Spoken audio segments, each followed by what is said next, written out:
welcome to the Dr.Hutch Show. Plan for Impact. I'm Dr. J.L. Hutchison Jr., and I would like to thank you for joining us this evening on 12:20 a.m. The Word. And I'm Evangelist Elaine P. Jones, co-host. Today we will be discussing the topic, Making a List of Priorities, Step 5. Step number 5. Whoa, we're here. Step number 5 out of 7 steps to change your life. Last week we talked about building a team, putting people in your life, taking people out of your life so that you can achieve the things that God has for you as far as in regards to your purpose, why God has you here. We are all here to solve a problem. Step number 3, we talked about overcoming problems in family, because sometimes problems can hinder us, roadblocks, and sometimes family can not encourage us. They can also be an issue. So we have to put people in place. Also, we talked about step number 2, and that's basically setting a timeline, putting things down in writing, putting a schedule to it, and making it happen. That is so, so important. And then we talked about step number 1, and step number 1 was identifying your goals and putting things down and making sure that those are things that are reasonable and achievable. Yeah. And first of all, I would like to give my condolence to Paula Hurd's family. Actually, she's a young lady who went to school with me. I went to Law and Public Service, Magnet High School in Cleveland, Ohio. I'm graduating class 1987. She was graduating class 1986. She passed away this past Monday at the age 45 years old, leaving her 2 children, Marion and Jamal. I'd like to give my condolence to her family from the Dr. Hutch Show and Christian Crown Ministries. And also, today is Veterans Day. Yay! Yes, being a veteran myself, you know, I'm looking forward to stopping by at Applebee's and getting me a meal. Yes, You know, that's right. And matter of fact, I looked it up on the internet, and they giving some pretty good, some good food. You know, especially the pasta with the 3 cheeses. Okay. So I think it's 3 or 6. I don't know, but I'll let you know next week. I know it's free. I know it's free. That was my favorite words. Oh my God. Yeah. But as of saying that, today is step number 5. You know, I'm going to put it down to you just like this, folks. Those that have been listening, actually, Saturday I was talking to a friend of mine. Oh, not Saturday. It was Friday. Talking to a friend of mine. I was like, hey, man, what's going on? And he said, man, I've been following you. What step you on now? So that's good that somebody's out there listening. All 3 of our listeners are listening. We're excited about that. But this right here is the pivoting point. Is the thing that changes your life. It changed my life, because sometimes we go through life and we really don't pay attention of how things are laid out. And folks, for the next couple months, I'm going to lay some things out. You know, we're going to end our Power series about at the end of this month. And then when we go into December, I'd like doing the thing called Getting Ready for Next Year. Oh, man, getting ready for next year, packing your bags, getting ready to do some things, to make some changes in your life, to get yourself excited about life itself. Because as you see, some people don't make it to where you're going, because God has a purpose for you. And we have to understand that in order for us to be successful, we have to balance the mind, the body, and the soul. And those things, one cannot go without the other. We have to realize that those things have to be fed. If you feel that because there's a lot of people that go and work out. I used to be one of those people that used to work out, and I just didn't feed the mind. If you don't feed the mind, your body can look good, but you can be pretty stupid. You know, I hate to use the word, you can. But if you work on the mind and don't work on the spirit, and then guess what? You become spiritually weak. And people can take advantage of you, and the discernments and the things that you need, you can't have that.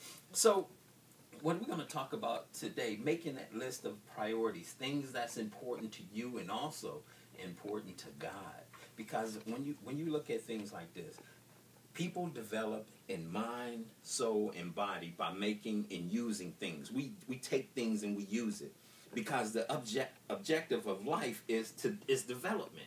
And that's why I like to deal with personal and business development. It's basically developing yourself into what God wants you to be. Because every person has the right, we all have the right in life to have a free and unrestricted life, to enjoy things. So it's certain things that we enjoy. So this 7 steps to change your life is not boring. It is right on point, and it is applicable to your life. You can apply it to your life. First of all, me, as a young kid, I wanted to be a cowboy. I don't know where it came from. I wanted to be a cowboy. And I remember I used to have a cowboy hat and the little pistols with the little caps. And, I wanted to be a cowboy. So that's when I was a kid. That's what I wanted to do. That was my dream. So back in 2005, I decided, well, as me, I still had the desire to be a cowboy. So I went out and I bought me a horse. So I bought me a horse, and I didn't realize that horses are expensive. You got to feed it hay, you got to do this. Yeah. So the horse that I had a stable. So it was like a stable. The lady, she takes care of the horses and stuff. Right. And the horse bit me. I was like, I didn't know horses bite. They hurt when they bite. Yes, so they have teeth. And then the horse didn't do what I told it to do. As far as when I ride it, I fell off a couple times.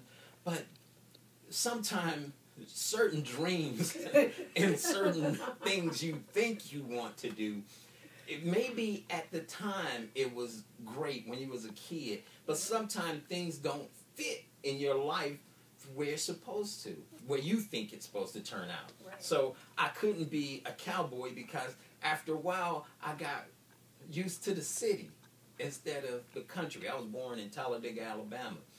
So the country boy became city boy, and I couldn't deal with all the horse stuff. So I had to let me or the horse had to go. So I ended up selling the horse, and I didn't know horses cost like about an average of $50,000 a year. So I just like it. So I decided I didn't want to be a cowboy anymore. Sometimes certain things cannot be what God called you to be. So being a cowboy was not it. So as I'm saying that, I didn't develop any skills as a cowboy. I could never do the lasso and all those things that I dreamed of and imagined, jumping on a horse and jumping from side to side. You see the people do those things. I couldn't do those things.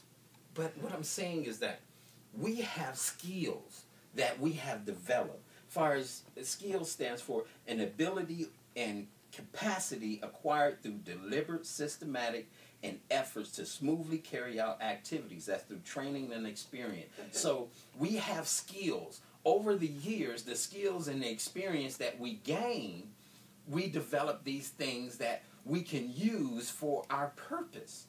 So if you was a math teacher, you was good at math, and after a while, you became a math teacher by going what? Through school.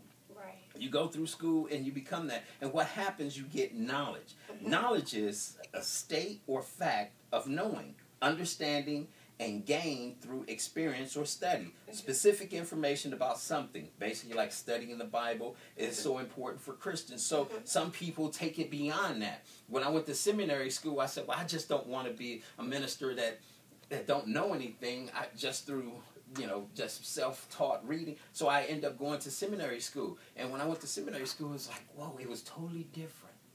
So I gained knowledge, and I got a master's in biblical arts and studies, and it said, well, so now I know what I need. I need these things because God puts things together for you, because knowing God's purpose in your life is your quest. There's no guessing allowed. You can't guess what God wants you to be. You are required to seek the Lord. If you're required to seek the Lord, what do you have to do? There's some things that you have to follow in order. So there's a system. So as there being a system, it produces certain things. So your experience and the things that have happened to you, they all become part of you. Like I said back in step number 3, overcoming problems. Sometimes things that's